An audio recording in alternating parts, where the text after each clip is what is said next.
Players in the lobby adjusting their sound blockers as the countdown commences. All is quiet, all is calm in the booth when the studio fans are going crazy. Life needs one more win to tie this up before we go into game number 5. The map is loaded, ladies and gentlemen. Let's go into Life versus Dream, game number 4.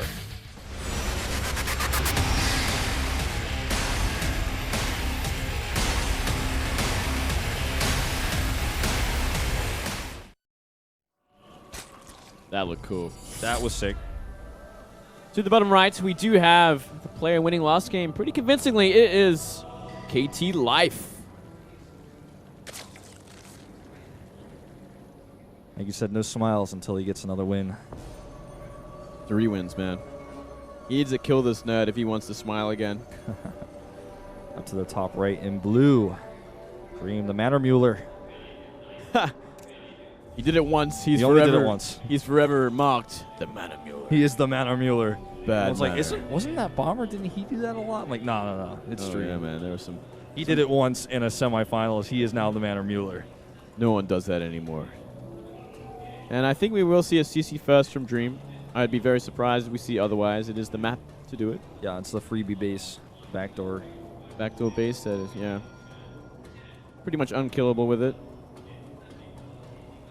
From Life there, I think we will also see hatch first, greediness, lots and lots of greed.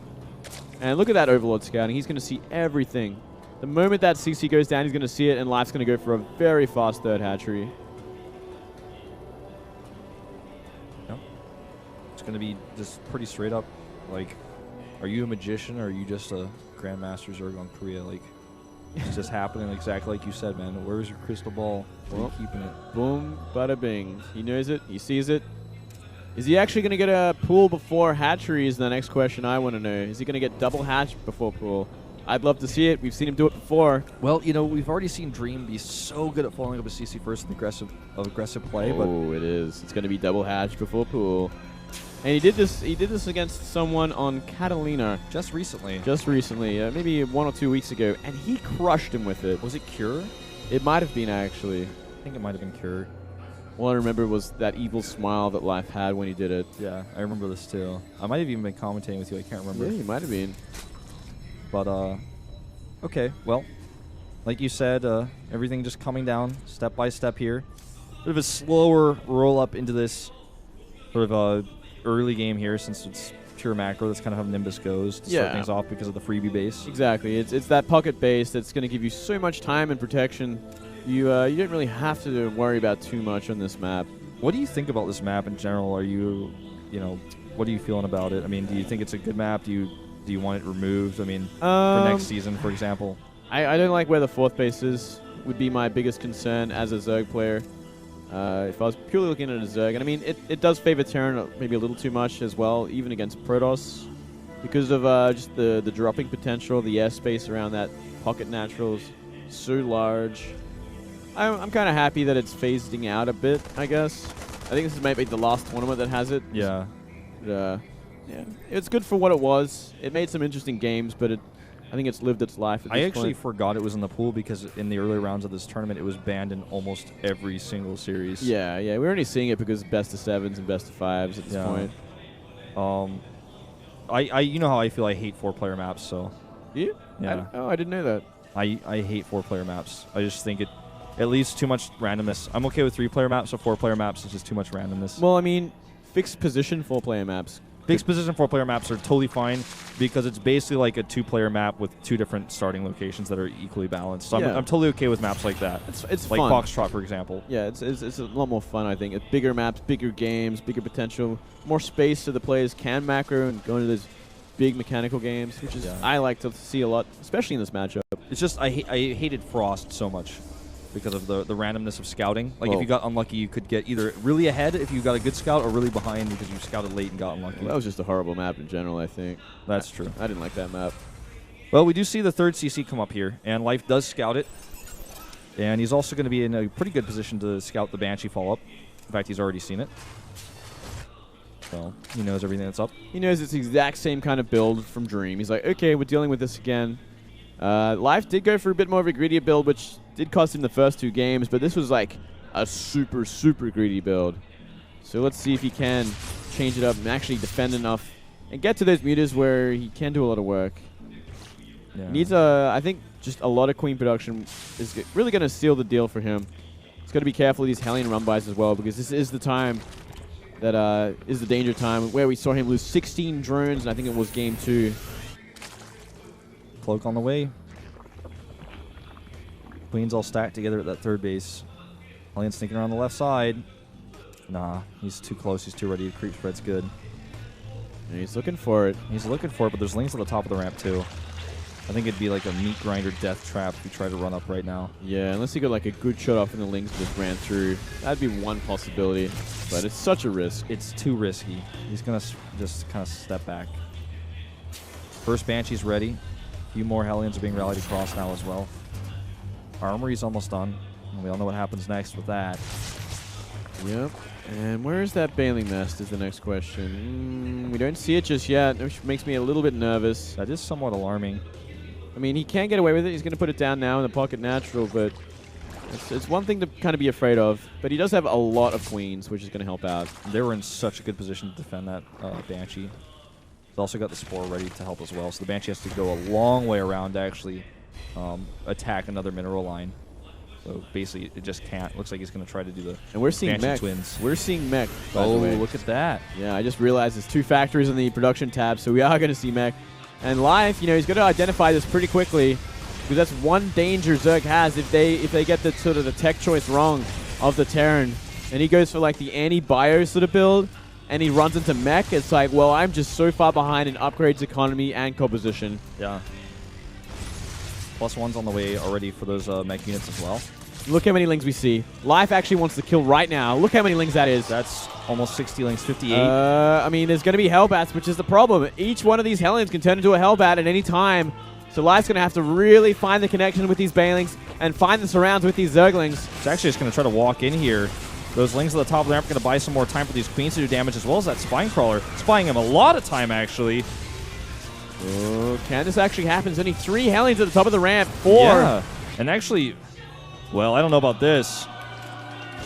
I mean, he's going to lose all of his Banelings. Good splitting. Okay. Yeah, decent play. The Banshee here is really important. He needs to turn these into Hellbats once he can kill those Banelings. Oh, the SME's not helping out. Oh, big hit. They're making things worse. Banshee over here trying to work. Needs to target those Banelings, though. Hellbats do more. Meanwhile, back at home, 17 drones have gone down. A lot of larvae as well. This is actually going to turn out to be a pretty crazy game, Moonglade. It's going to be pretty crazy, but I think Dream holds this, man. I think he's fine. Yeah. Oh, what he's doing with those? He loses a few more SCVs. He's still okay. It's just, there's too much answer for Lings. Look at the bank on Dream as well. He should be actually making stuff right now. He isn't supply blocked. He's just too busy microing the units he has. And Life is deflected completely. He's going to have to transition. He hasn't lost too much at home, so he can transition, but still, it's a bit of a messy situation. It was I mean, at the end of the day, a fairly even trade, and he did get a lot of information about what Dream is doing. Now he knows he's up against mech. At the very least, he starts the range upgrades at his Evo chamber, and is starting to get prepared. 2 Thors on the way. I don't think it's enough. I actually think Life is in a horrible position from here, because we're going to see that whole Banshee, Thor, Hellbat sort of attack across the map momentarily. Oh, he's going to get a Banshee here. Small victory. But yeah, I mean, can he deal with that? He's spreading his creep like a madman right now down the middle of the map. It's going to be a hard one. Does he even have a Roach Warren right now? He does have it. He's getting Roach speed right now. It's still got a long way to go, though. And he doesn't really have the units on the map either. He's starting to make Roaches now. He doesn't have a 4th base, which he should have against the mech player. But obviously, he scouted it just a little too late. And that Zergling Baneling attack did not do the damage he needed it to do. Yeah. And he's up against a ton of Hellbats. Oh, he's attacking the extractor there. Well, a few Baneling hits go off on those Hellbats, but it's not really going to matter back at home. The creep spread is really good, and that's going to give him a lot of advanced warning. It's always going to allow him to fight on creep when this push starts to happen, but the bigger issue, like you said, is the lack of a 4th base. 4 Thors at a time. That's how much economy Dream has. That's how much bank you can actually expel here. And when you have this many Thors, actually, you can kind of fight Roaches with them without even having too many siege tanks to support them. Oh, absolutely, absolutely. With this many Thors, you can fight anything. essentially, except Broodlords maybe. But sometimes you can fight Broodlords even. If you have that many, like if you're fighting against Sue and you have like 10 3/3 Thors, sure, why not? But look at this army. Look how big it's getting already. This base has to be canceled, and will he save the drone? Yes. Transfuses it even. Nice. But I mean, yeah, you never want to be neck and neck in supply or even behind in supply against the mech player. You don't want to be on the same economy as a mech player ever because the cost efficiency of them is just way too big. It is actually insane. We're about to have 9 Thors on the map. Starting to push that creep back a little bit with the mobility of these Hellions. Infestation Pit is coming down here as he wants to get those Swarm Hosts out. Just he doesn't have enough time. He doesn't have enough time. +2 is almost done for this mech army, which is at 1-1. And he's even adding in a couple of tanks as well, you know, and that's just going to help out when dealing even more damage to these roaches. Yeah, there's not enough roaches. They don't have the upgrades. It just adds a bunch of siege damage as well. When you get close to those buildings, you just set up your Thors in a good position where it's hard for the Zerg to attack into you, but you just keep hitting that siege damage on buildings. Any roaches that get too close, it makes it very difficult to engage. Bringing just the right amount of SCVs. There's no answer for these Banshees. There isn't an answer for these guys either. And that is a problem we haven't even addressed yet. You know, he's got a whole ton of other problems. He's going to make a ton of Banelings and go for like the money sort of hits on these Hellbats and Thors. But I don't even know if that's going to be enough. There's a lot of roaches. He's going to have to go for that perfect engagement though. All right, well, he's going to try for it.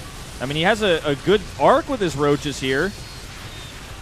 And he is getting a few of these Thors down. A few Baneling hits at the front as well. Where are the siege tanks? Wow, not too bad. He really needed those siege tanks, actually. Where are they? You might actually wipe everything out. I don't understand why the siege tanks are not here. Yeah, they were back at home. Maybe they got stuck. Maybe the depot was stuck or something. I'm not entirely sure. I think he left a bunch of units back at home. Just in case of a counterattack, maybe? Yeah, and it's going to help out for this situation, sure, but still, that is pretty awkward. You know, that shouldn't have happened the way it did. Maybe he should have waited for another, 25 supply and just brought those tanks with him so he can have that massive siege army. But fighting like that, like he did, bit of a throwaway. And maybe showing a little bit of inexperience with using mech. Yeah, when you talked about it a lot earlier, we very rarely see this guy ever use mech. We didn't expect to see mech from him today. I expected we'd see it on Sejong, not on this map. Yeah. And that planetary going to finish it just in the nick of time to help deflect this roach attack. Actually, maybe not. Just maybe barely not. Well, he's going to have to restart it, but he will have enough there to kind of deflect it this time. Well, this is given Life now time to get Swarm Hosts out. He needs to make sure he doesn't take a page out of Sue's book when he fights this late game mech. Because that didn't go so well. Yeah. And he got that 4th base up finally, but I mean, he's got the 4th the same time as Dream does. So there's still an equal economy. Life is ahead in supply by 30, but it is a lot of roaches, and that gets a lot more inefficient in time. Yeah, roaches are against big mech armies. They almost feel like they're made of cardboard, not actually big Zerg carapace. They just explode essentially. Yeah, they are essentially useless in maybe a few more minutes. When the mech is maxed out and then that many tanks are there, you're not going to find much use for roaches unless you get blinding clouds off. Pretty much like in 20-minute plus games in ZVT, no matter what the Terran's comp is, you're probably not going to want to have roaches against it. Well, he has a sensor tower up, which is going to help him against these roaches for the limited time left that these roaches are actually valuable. It's also going to kind of give him a little bit of a tip, a little bit of a heads up on which way the locusts are being rallied. And he's going to see these roaches. And so it's very difficult for Life to actually find a way to sneak in here. Few kills with those that wave of Swarm Hosts, though, and that's, a small victory here again. Yeah, that shouldn't have happened. He's going to have more than enough tanks soon enough, or he kind of does at this point, but they're really spread out to kill the Locust without any sort of damage being taken. Once these planetaries are up especially, you just won't take any more damage from them. But for now, he's going to lose a couple more tanks, I think. The key is Ravens. He doesn't have very many yet. He's got one. He's about to have a second one. And Ravens are going to make these basically a moot point, these Swarm Hosts. With all the PDDs they can drop, once you have enough of them, just makes the Swarm Hosts unable to fire, or the Locust, I should say. But as it is, I mean, they're still able to do something here. Whittling this army down a little bit each time. And we are seeing Swarm Hosts kind of move forward. The attack point is going to be at these planetaries that are building. If you can focus them down before they finish, that's going to really open up this his bases for this Swarm Host harassment. Yep. PDD is starting to come into play here a little bit. Roach is trying to find a way to get in there, but they're not quite able to make it happen. Next step I want to see is Broodlords. I think that's the next step for him because the Air Army is only just beginning to be made for Dream. No Vikings just yet, just Ravens. If he threw in some Broodlords at this point, there isn't really much to defend against him except for, you know, the occasional Raven Seeker Missile and a couple of Thors. Yeah. It'd be a great time for it. What do you think about these Infestors? I mean, it's going to be great against, like, say, if you catch a group of Hellions out in the middle of the map. Yeah, I mean, it's good for the later game, especially when there is that massive sort of Viking fleet. Yeah, Viking fleet and Raven fleet. Like, once they're all bunched together, you get that money fungal. You really kind of reset the army and make the game a whole lot easier. At this point, though, I'm not sure if he's going to find much with it. We are seeing a lot of Vipers being added as well. He's going to be looking for those blinding clouds soon enough. It's like Life just throwing away roaches at this point. Yeah, he doesn't want those in his supply anymore. It's taking up too much space. It looks like some Hellions are actually going to sneak over here to this 5th base. Actually, might catch an Infestor. I think that Infestor might be here for a little bit of defense, but was not looking at it at the right moment.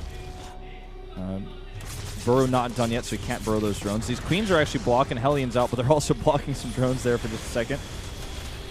And basically, this will eventually be cleaned up, but he's going to lose a few of his links here and maybe some drones. Well, they're like 3-3 Hellions against 1-2 Lings, so the cost efficiency is real on these Hellions, that's for sure. Absolutely. I think they got like 30 kills all up or something. If they were in Hellbat mode, that would have been even worse. They just don't die ever.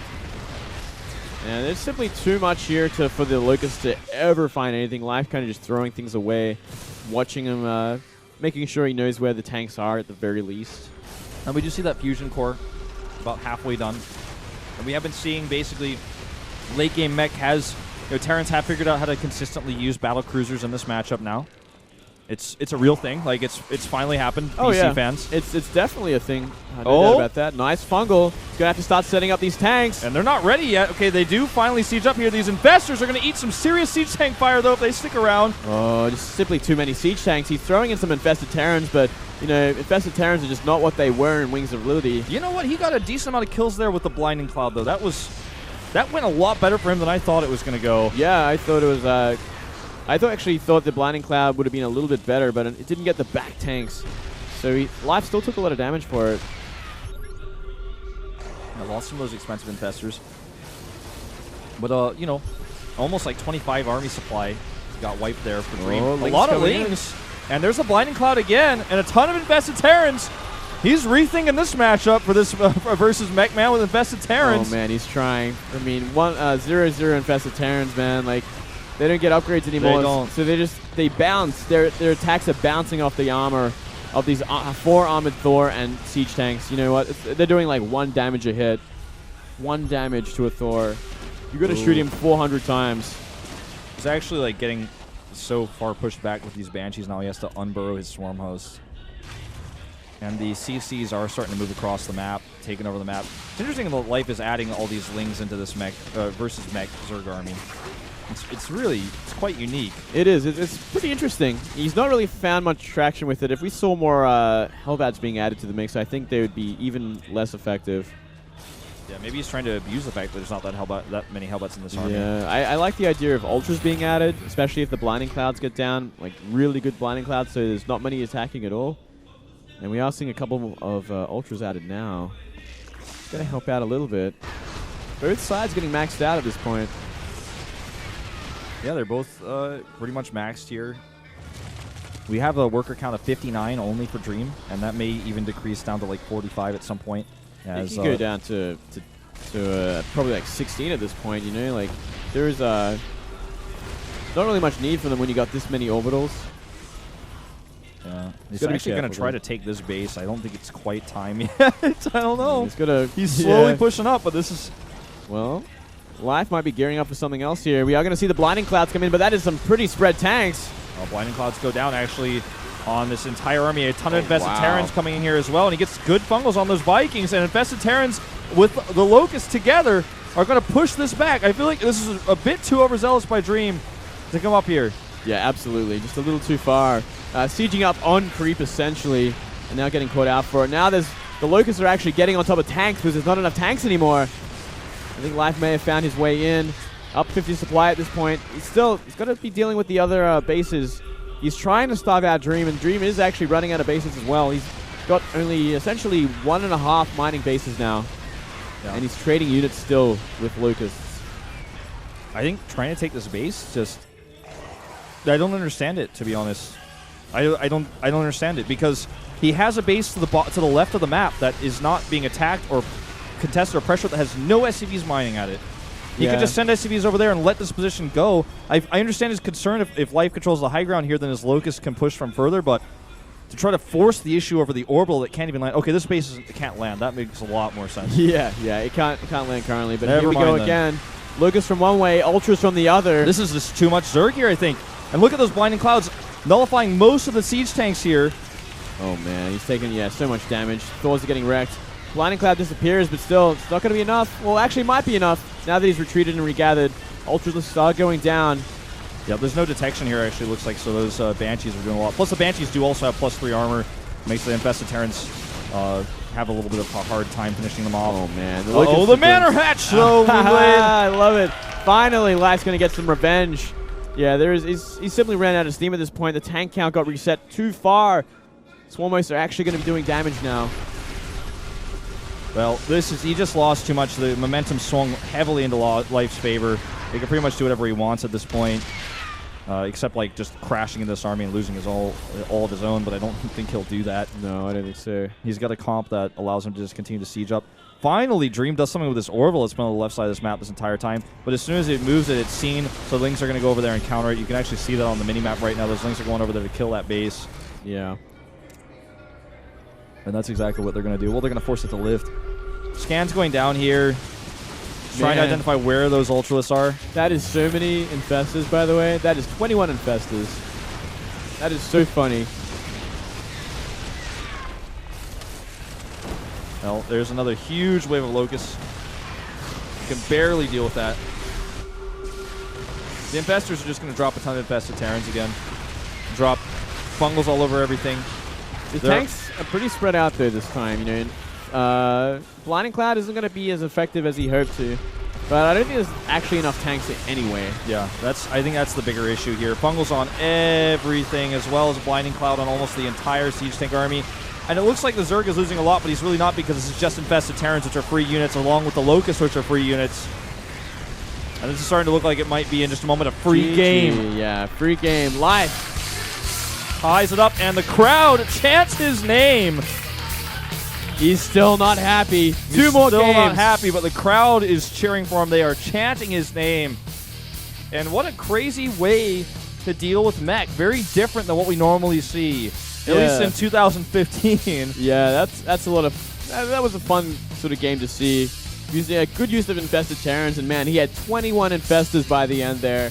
Just constantly throwing free units at them, tying them up with Blinding Cloud, and trying to do the damage he can with Infested Terrans and Locusts. Eventually whittles him down. Ooh, that was a rough game. King Sejong Station going to be the next one. I know, I do not think we're going to see mech after that game, but we could. No. It's still possible. I don't think we are. I think that was his one mech game. He's like, well, I'm never doing that again. Yeah, that's definitely not his strong suit, I think. So we did have a break after the last time when we went into this same sort of situation, because we actually had a 2-2 score in the last best of 7 as well. And let me stress this, guys. I'm like so excited. Let me stress this to you guys right now. This almost never happens in a best of 7. Almost never.